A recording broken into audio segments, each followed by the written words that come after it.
नमस्कार दोस्तों, स्वागत है आप सभी का आपके अपने YouTube चैनल जिसका नाम है MPCS। दोस्तों, हम जो आज डिस्कस करने जा रहे हैं वह GS पेपर 1 के लिहाज से अत्यंत महत्वपूर्ण टॉपिक है जो कि इंडियन सोसाइटी के अंतर्गत कवर होगा। ठीक है, अभी जो टॉपिक है ये 4 जुलाई का जनसत्ता एडिटोरियल डिस्कशन हम यहाँ पर करेंगे। तो यहाँ पर जो आर्टिकल है वो है पाँव पसारता नशे का जहरीला धंधा। तो इस आर्टिकल के जितने भी इम्पोर्टेंट पॉइंट्स हैं उनको तो हमने यहाँ पर निकाला ही है, ताकि इसके साथ ही हमने इस टॉपिक को समग्रता से कंप्लीट करने के लिए भी प्रयास किया है। आशा करते हैं कि आपको ये डिस्कशन पसंद आएगा। आपकी जैसी भी प्रतिक्रिया है आप हमें फीडबैक के माध्यम से अवश्य उपलब्ध कराएं। जो लोग चैनल पर नए हैं वो चैनल को सब्सक्राइब अवश्य करें। तो दोस्तों, अपने डिस्कशन की शुरुआत करते हैं। देखिए, राइटर जो स्टार्टिंग कर रहे हैं अपने लेख की, वो ये बताते हुए इस खबर को लेखांकित करते हुए कर रहे हैं कि पिछले दिनों तमिलनाडु में 63 से ज़्यादा लोगों की मौत हो गई अवैध और जहरीली शराब पीने से, और 135 से ज़्यादा लोगों को आपातकाल में भर्ती कराना पड़ा। इस खबर के आलोक में नशे के कारण भारतीय समाज में क्या क्या चुनौतियां हैं, क्या क्या परेशानियां हैं, क्या क्या इसके दुष्परिणाम हमारे सामने हैं, उन सबको हम देखेंगे।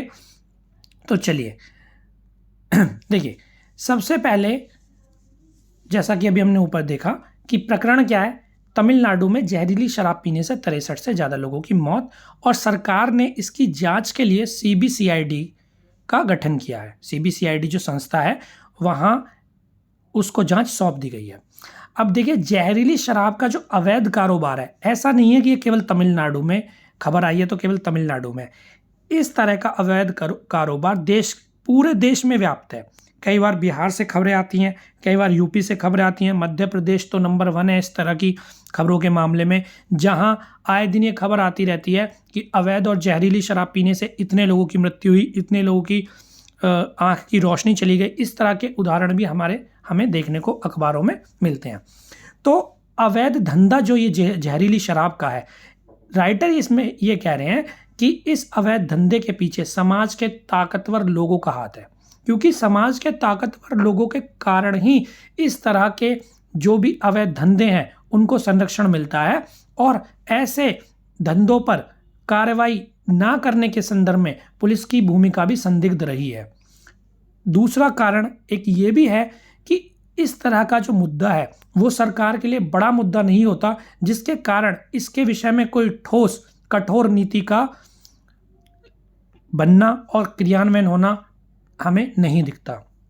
राइटर ये कह रहे हैं कि प्रत्येक वर्ष बड़ी संख्या में जहरीली शराब से मौत होती है, और जब कई बार जो मौत हो रही है, अगर मान लीजिए वो घर के मुखिया की ही मौत हो जाए तो इससे सैकड़ों परिवार उजड़ जाते हैं, क्योंकि उस परिवार के सामने रोजी रोटी का संकट आता है। जो घर का मुखिया था, अगर मान लीजिए जहरीली शराब पीने से उसी की मृत्यु हो गई तो उसकी पत्नी, उसके बूढ़े माता पिता, उसके बच्चे, मतलब कि पूरा परिवार ही एक तरह से उजड़ जाता है, और शिक्षा, स्वास्थ्य, इस तरह के जो मुद्दे हैं वो गौण होकर रह जाते हैं। राइटर ने आगे ये बताया कि लोकसभा के एक प्रश्न के उत्तर में जो हमारे गृह मंत्री हैं उन्होंने ये आंकड़ा प्रस्तुत किया कि 2016 से 2020 के बीच में अवैध, नकली और जहरीली शराब पीने से 6172 लोगों की मौत हुई है, और इस मौत में सबसे जो बड़ा आंकड़ा है वो मध्य प्रदेश का है। उत्तर प्रदेश में भी इस समय काल की अवधि में 291 मौतें देखी गई हैं। अगर हम बात करें राष्ट्रीय अपराध रिकॉर्ड ब्यूरो की, तो उसके आंकड़ों के अनुसार 2021 में जहरीली शराब पीने के कारण 782 लोगों की मौत हुई है, और यूपी में 137 मौत हुई है। जो अवैध रूप से उत्पादित शराब होती है, देखिए वो खराब गुणवत्ता की होती है, अस्वच्छ परिस्थितियों में उसका निर्माण किया जाता है, जिसके कारण वह सस्ती होती है, उसकी उत्पादन लागत में कहीं ना कहीं कमी आती है और वह सस्ती उपलब्ध होती है, और जो ग्रामीण और गरीब तबके के लोग हैं उनको इसी सस्ते के लालचपन के कारण वो इस जहरीली शराब को लेकर उसका सेवन कर लेते हैं और जिससे कि ये धंधा भी तेजी से फैलता है और इस तरह की जो अप्रिय घटनाएं हैं, जो दुर्घटनाएं हैं, वो भी हमें देखने को मिलती हैं, क्योंकि ज़्यादातर जो सस्ती शराब है, जो नकली शराब है, जिसके कोई मानक नहीं है, उनको ज़्यादातर गरीब और ग्रामीण लोग ही पीते हैं, जिससे कि उनकी असामयिक मौत हो जाती है, काल के ग्रास में वो समा जाते हैं और उनका परिवार ही पूरा उजड़ जाता है। तो देखिए, ये तो बात थी जो आर्टिकल आया है जनसत्ता में। अब इस टॉपिक को समग्रता से पूर्ण अध्ययन करने के लिए हम वो भी देख लेते हैं। देखिए, मद्यपान जो सामाजिक एक बुराई है या नशा है या मद्यपान है, उसके समाज में अनेकों कारण हैं जिसके कारण लोग मद्यपान अथवा नशे का सेवन करते हैं।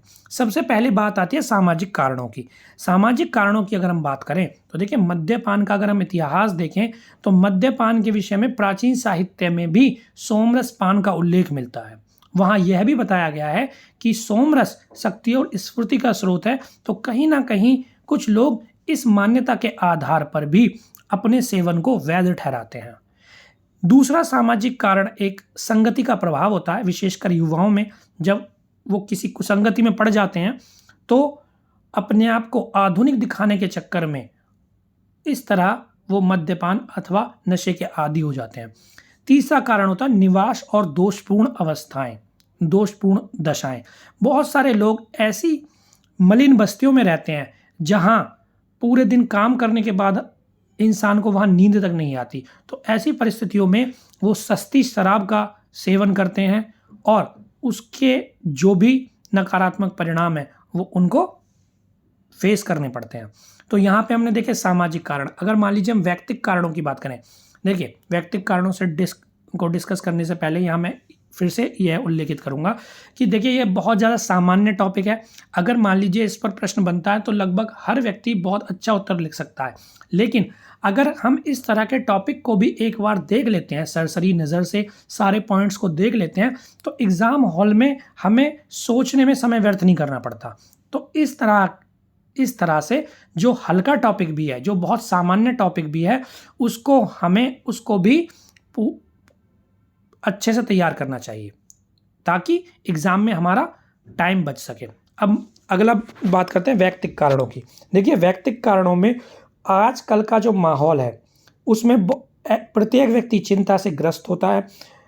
विफलता उसे समाज में देखने को मिलती है। एकाकी जीवन, तनाव, परिवार में उपेक्षा, कलह, पारिवारिक विघटन या निराशापूर्ण जीवन, ये सारे व्यक्तिगत कारण हैं जिससे व्यक्ति विवश हो जाता है नशे का आदी बनने के लिए, नशे का सहारा लेने के लिए। तो सामाजिक कारण देखे हमने, व्यक्तिगत कारण देखे। अब देखिए, व्यावसायिक कारण भी देख लेते हैं कि कई बार क्या होता है, जैसे कि हमने देखा कि कारखानों में जो कार्य करने वाले श्रमिक हैं उनको एक तरह से थकान हो जाती है और उस थकान को उतारने के लिए, उस शक्ति को पुनः प्राप्त करने के लिए, रात को ठीक से वो सो पाएँ, इसके लिए वो क्या करते हैं, शराब का सेवन कर लेते हैं।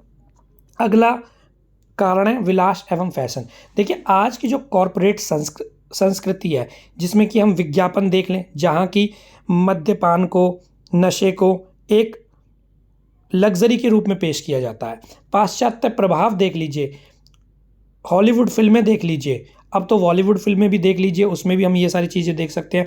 मीडिया या फिल्म जगत के माध्यम से आधुनिकता के नाम पर शराब का सेवन, मद्यपान अथवा नशा, इन चीज़ों को कहीं ना कहीं समाज में बढ़ावा मिल रहा है।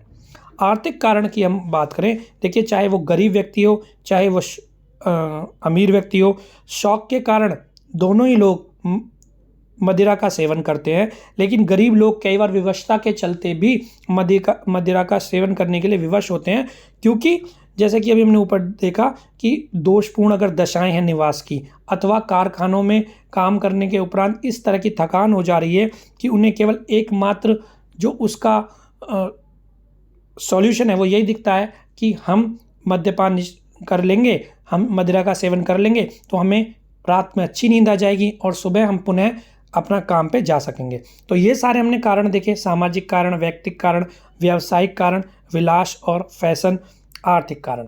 अब हम बात करते हैं इनके प्रभावों की, क्या क्या नकारात्मक और या दुष्परिणाम हमारे सामने आते हैं मद्यपान के, मदिरा सेवन के अथवा किसी भी नशे के सेवन के। देखिए, सबसे पहली बात तो यही है कि शारीरिक प्रभाव, हमारी हेल्थ पर इसका एक नकारात्मक प्रभाव देखने को मिलता है, चाहे वो तंत्रिका तंत्र हो, लीवर सिरोसिस जैसी बीमारी हो, आँख की रोशनी का चला जाना हो, या मृत्यु तक भी हो जाती है जो मदिरा का सेवन है या किसी भी नशे के प्रभाव के कारण। मानसिक प्रभाव भी इससे पड़ता है, क्योंकि इससे व्यक्ति पर उन्माद जो प्रवृत्ति है, उन्माद करने की जो प्रवृत्ति है वो, या हिंसक प्रवृत्ति है, वो विकसित होती है ना। सामाजिक प्रभावों की अगर हम बात करें तो देखिए, सामाजिक प्रभाव में पारिवारिक विघटन, क्योंकि जब मान लीजिए कोई व्यक्ति है वो रोज शराब पी कर आता है, तो महिलाएं कितनी देर तक उस चीज़ को सहेंगी। तो जो बढ़ते तलाक के केस हैं वो भी कहीं ना कहीं एक मद्यपान का, मदिरा का अथवा नशे के प्रभाव के रूप में हमारे सामने आते हैं। महिलाओं के प्रति अपराध में वृद्धि होती है, कदाचार में इससे वृद्धि होती है। बहुत से लोग मदिरा का सेवन करके वाहन चलाते हैं, जिससे कि दुर्घटनाओं में भी वृद्धि होती है। तो शारीरिक प्रभाव, मानसिक प्रभाव, सामाजिक प्रभाव, और अब हम देखते हैं आर्थिक प्रभाव। देखिए, कहीं ना कहीं इससे निर्धनता, अशिक्षा और स्वास्थ्य में गिरावट आती है, क्योंकि अगर मान लीजिए कोई गरीब तबके का व्यक्ति अपने पूरे दिन की कमाई को अगर मदिरा पर उड़ा देगा, तो इससे उसकी गरीबी की जो स्थिति है वो ज्यों की त्यों बनी रहेगी। वह शिक्षा के प्रति जागरूक नहीं होगा, अपने बच्चों को अच्छी शिक्षा उपलब्ध नहीं कराएगा, और ना ही स्वास्थ्य पर खर्च करने के लिए उसके पास पैसा होगा। तो ये आर्थिक प्रभाव भी देखे जा सकते हैं। अब देखिए, मद्य निषेध, अगर मान लीजिए इतनी बड़ी बुराई है, सामाजिक बुराई है नशा या मदिरा सेवन या मद्यपान, तो अगर इतनी बड़ी बुराई है तो उसको दूर करने में क्या क्या बाधाएं हैं, क्यों हम ऐसी सामाजिक बुराई को जड़ से उखाड़ कर नहीं फेंक पा रहे हैं। तो कुछ बाधाएं भी हैं। वो बाधाएं क्या हैं? देखिए, राजनीतिक और प्रशासनिक बाधाएं हैं। क्योंकि तो राजनीतिक और प्रशासनिक बाधाओं की अगर हम बात करें तो जैसे कि हमने देखा कि ये सरकार के लिए कोई बड़ा मुद्दा नहीं होती, क्योंकि अवैध शराब या जहरीली शराब या कोई भी नशा, इसके विषय में कोई भी सरकार किसी भी कठोर नीतियों का निर्माण करने से के प्रति हमें बहुत ज़्यादा सजग नहीं दिखती। और अगर मान लीजिए कुछ नीतियां बनाई भी गई हैं तो प्रशासन उनका कार्यान्वयन करने में इतना अच्छी तरह से प्रभावशाली भूमिका अपनी नहीं निभाता। भ्रष्टाचारी सरकारी तंत्र भी इसके सम्मुख एक बड़ी बाधा है। वित्तीय कठिनाई, अगर मान लीजिए जो मदिरा बनाने वाले कारखाने हैं उनको ही बंद कर दिया जाए तो यह राज्य के राजस्व पर एक नकारात्मक प्रभाव डालता है, क्योंकि बहुत बड़ा राजस्व हमें मद्यपान या मदिरा जो इस तरह का उद्योग है उससे प्राप्त होते हैं, और बहुत सारे लोगों को इस तरह के कारखानों में, फैक्ट्रियों में रोजगार भी मिलता है। तो इस तरह से वित्तीय कठिनाई भी हैं, जिसके कारण शासन और प्रशासन इसके विषय में अत्यधिक कठोर रवैया नहीं अपना पाते। समुचित शिक्षा और जन जागरूकता का भी अभाव होता है।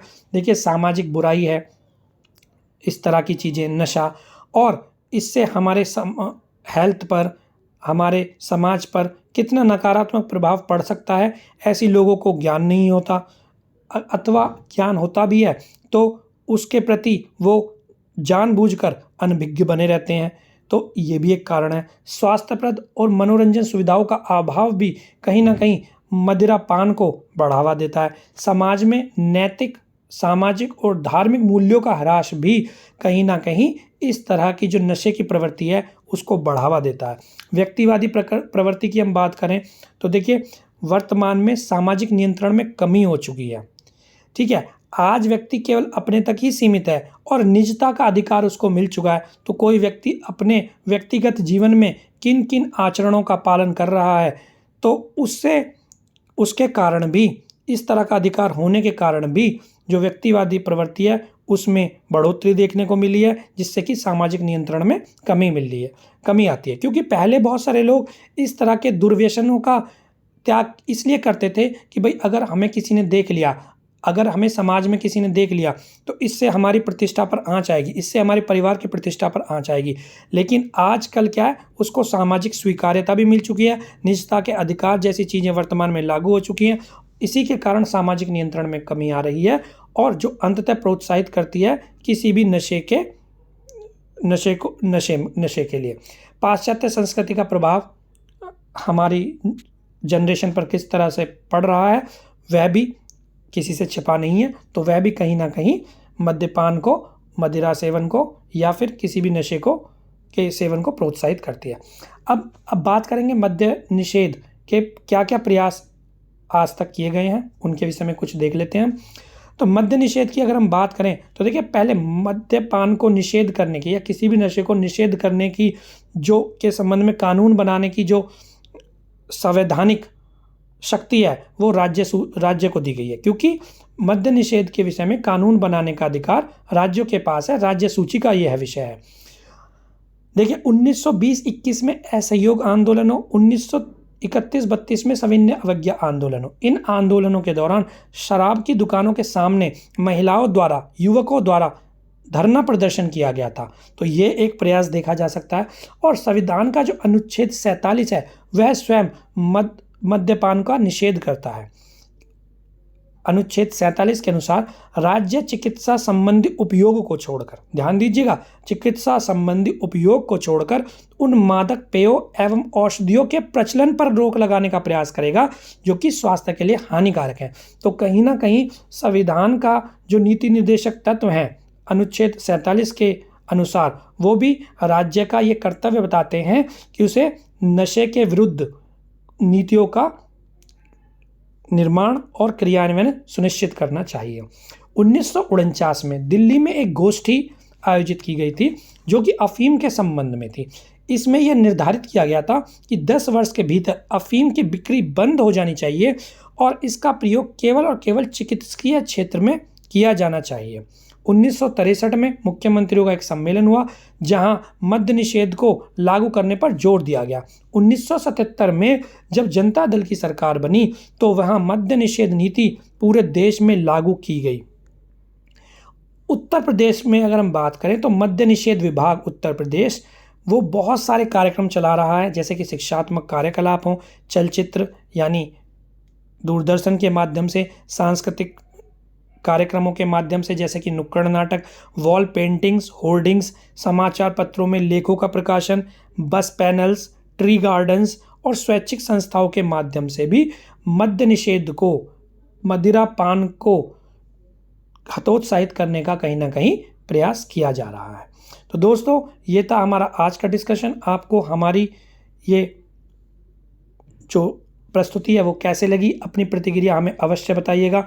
जल्द ही एक नए टॉपिक के साथ आपसे पुनः मुलाकात होगी। तब तक पढ़ते रहिए और अपने सपनों की तरफ बढ़ते रहिए। जय हिंद।